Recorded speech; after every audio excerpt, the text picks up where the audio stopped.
get tired of giving so many readings. I owe it all to Facebook. And sometimes to Twitter. I had 34 poems, but I've decided to just use 2 of them so you don't get listener fatigue. My daughter's birthday is next week, so this poem is addressed to her, and happy birthday, Miha. Miha is an old Irish expression.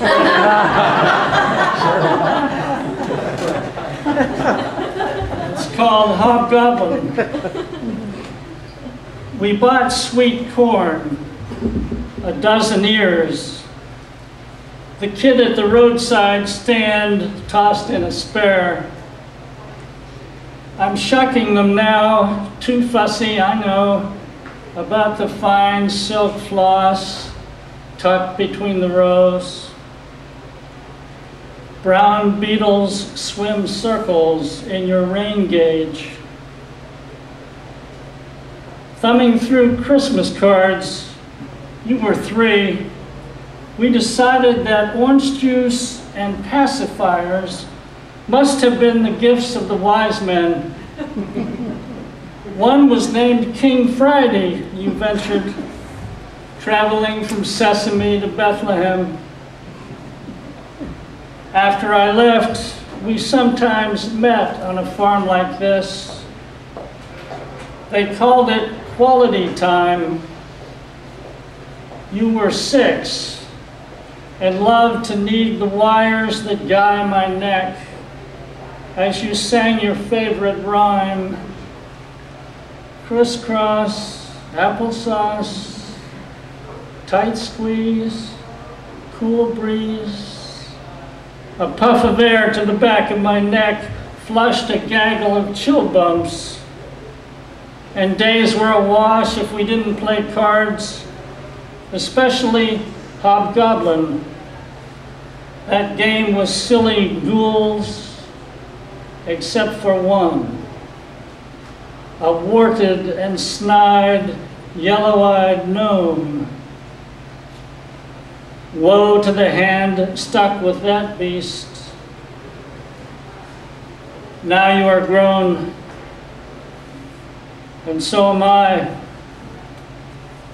and so is he.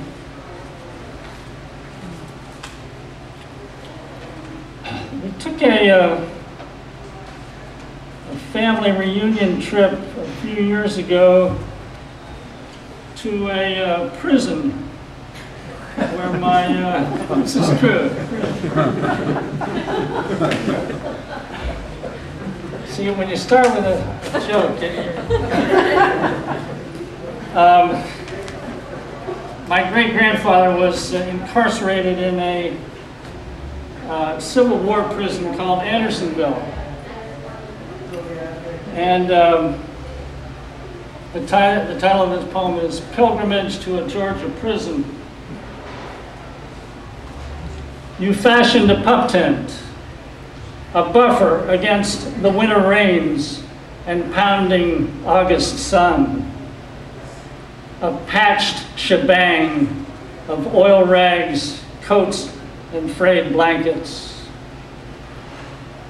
One was Jack O'Brien's shroud, after scurvy puffed his gums, flushed his teeth away.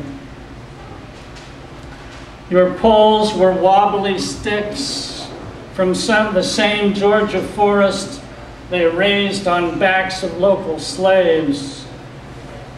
Strapping pines felled, squared, and planted side by side by side. Surrounded by magnolias, spring-burst azaleas, the sound of soughing branches in the pines, I try to comprehend the squalor. 45,000 men and 2 women disgorged on these hillsides of clay. daily rations, a crusted snarl of bread, corn-laced dough, complete with husks, and occasional gobs of snow pea cowpeas, all you could grab with one hand.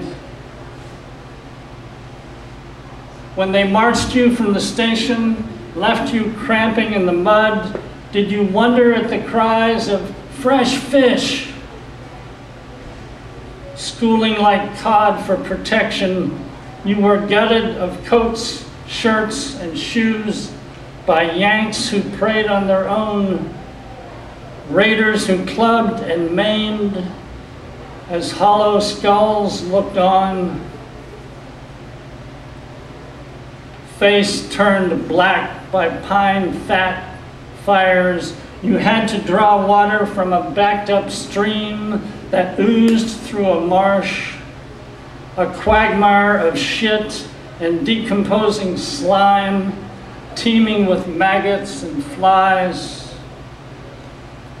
Sweetwater Creek, the camp latrine, spawned flies for your sores, flies for your bread, flies for your face as you slept, flies for gangrenous wounds of friends and slack-jawed mouths of the dead. Did you know a David Kennedy, 9th Ohio Cavalry? He penciled a note that somehow escaped. It takes 7 of us occupants to make a shadow.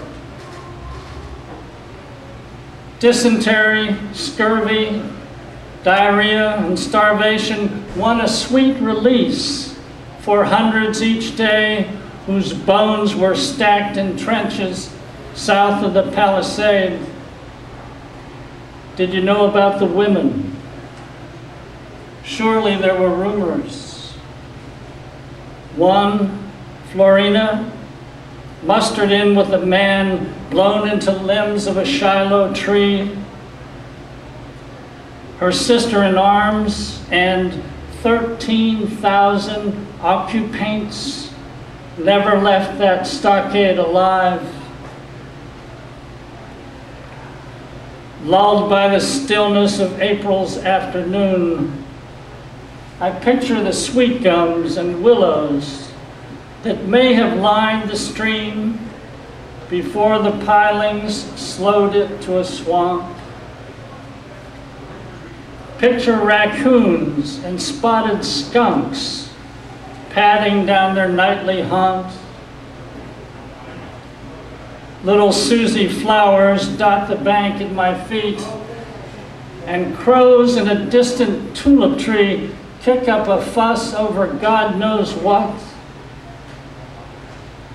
Their rage and a knee-high sign sunk into moss, danger, snakes, are all that hint at the chaos.